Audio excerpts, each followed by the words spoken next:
mana seorang ustadz menjelaskan silsilah Syekh Hasyim Asy'ari dengan Kiai Haji Ahmad Dahlan. Awal-awal saya cuek aja, terus saya tonton terus tulisan, loh kok ini menarik sekali. Itulah kesan pertama dengan Ustadz Adi Hidayat. Kita tidak perlu satu organisasi, tidak perlu satu sekolah, tidak perlu satu guru, bertemu dalam satu titik, mukhlishina lahuddin. Mudah-mudahan titik itulah yang mempertemukan kita.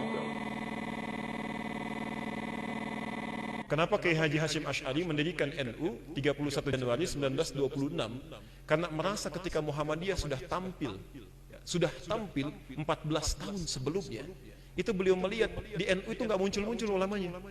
Asy'ari dengan pendiri Muhammadiyah, Muhammad Darwish, itu satu keluarga, satu saudara yang sama, bahkan ngajinya sama-sama, itu di Semarang, di Kiai Haji Soleh Darat.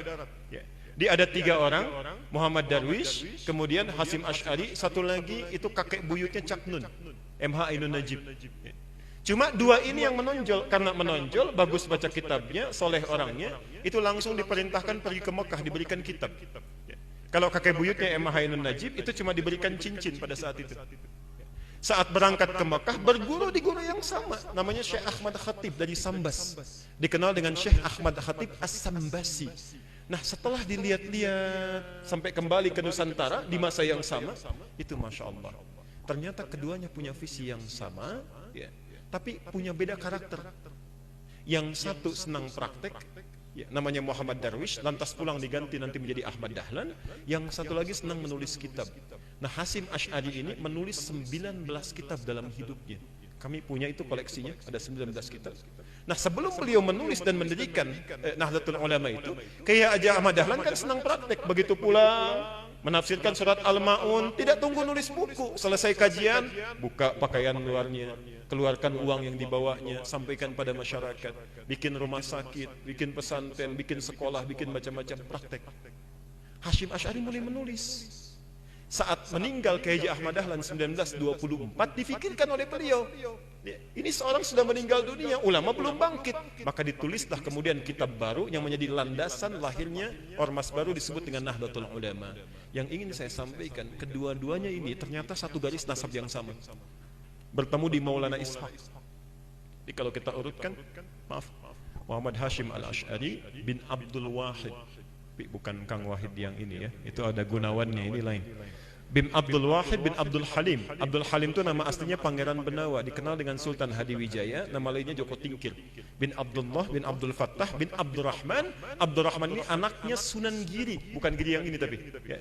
Nah, Sunan Giri ini anaknya siapa? Anaknya Maulana Ishaq. Nah, di Maulana Ishaq inilah nyambung nasabnya. Kiai Haji Ahmad Dahlan bin Kiai Haji Abu Bakar bin Kiai Haji Sulaiman bin Kiai Murtado bin Demang Jurang Juru Kapindo bin Demang Jurang Juru Sapisan bin Kiai Gerbek bin Maulana Ishaq. Siapa Maulana Ishaq ini? Maulana Ishaq ini adalah anaknya Ahmad Jumadil Kubra, ya, salah satu wali yang dari 9 yang datang dari Mesir, dari 9 wali itu. Ahmad Jumadil Kubra ini siapa? Ya, ini adalah salah satu wali yang punya 2 anak. Saya belum teruskan nasabnya. Anak pertamanya dibawa ke Nusantara, namanya Maulana Ishaq, melahirkan 2 ulama tadi. Anak keduanya lahir di Mesir, bernama Syarif Abdullah. Nah, nanti Syarif Abdullah inilah yang akan bertemu dengan salah satu anaknya Prabu Siliwangi. Prabu Siliwangi pemenah rasa menikah dengan Nyai Subang Larang, punya 3 anak. Anak pertama Walang Sungsang, lahir 1423. Anak keduanya Rara Santang, lahir 1426. Anak ketiganya Raja Sengara, lahir 1427. Nah, hajilah kemudian Walang Sungsang dan Rara Santang di Mekah bertemu dengan Syarif Abdullah. Walang Sungsang ganti nama jadi Abdullah Iman, Rara Santang ganti nama menjadi Syarifah Mudaim. Jatuh cinta Syarif Abdullah dengan Syarifah Mudaim, menikahlah, pulang ke Mesir, tinggal 20 tahun, melahirkan anak bernama Syarif Hidayatullah. Berguru pada Syekh Ibnu Athaillah As-Sakandari. Pulang nengok kakek buyutnya, bertemu dengan Prabu Siliwangi. Saat itu tinggalnya ada di lingkaran Jati, maka dikenallah dengan saat itu dengan nama Sunan Gunung Jati.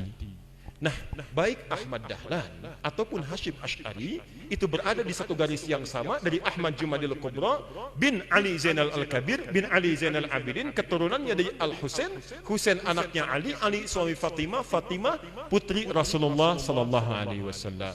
Tapi sampai hari ini tidak pernah Ahmad Dahlan disebut dengan Habib. Itu gak ada. Kiai Haji Ahmad Dahlan. Yang penting sikapnya seperti Nabi, tuturnya seperti Nabi, pandangannya seperti Nabi.